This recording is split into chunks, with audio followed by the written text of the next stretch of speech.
জাতীয় নির্বাচনের আগে স্থানীয় সরকার নির্বাচন করার পক্ষে নির্বাচন ব্যবস্থা সংস্কার কমিশনের অন্যতম সদস্য ডক্টর তোফায়েল আহমেদ এক শিডিউলে নির্বাচন করার প্রস্তাবও দেন তিনি। তবে এ বিষয়ে এখনও কোনো সিদ্ধান্ত হয়নি বলে জানান সংস্কার কমিশন প্রধান বদিউল আলম মজুমদার। তবে সংস্কার শেষ না করে স্থানীয় নির্বাচনে গেলে সংস্কার ঝুলে যাবে বলে মন্তব্য করেন তোফায়েল আহমেদ। শনিবার সকালে আগারগাঁওয়ে নির্বাচন কমিশনে গণমাধ্যমের জ্যেষ্ঠ সাংবাদিক এবং সম্পাদকগণের বৈঠক অনুষ্ঠিত হয়। বৈঠক শেষে তোফায়েল আহমেদ জানান, ব্যয় কমাতে ধাপে ধাপে না করে একদিনেই সব স্থানীয় সরকার নির্বাচনের ভোট হতে পারে।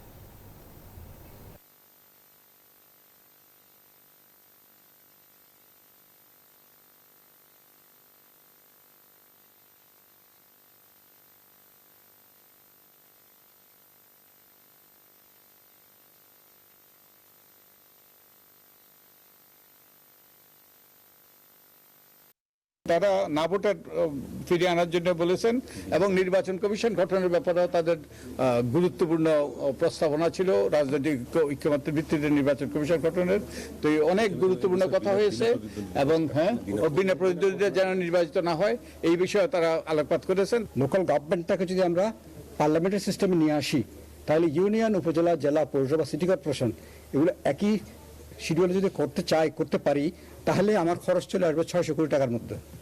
লোক লাগবে 8 লাখ, দিন লাগবে 45 দিন।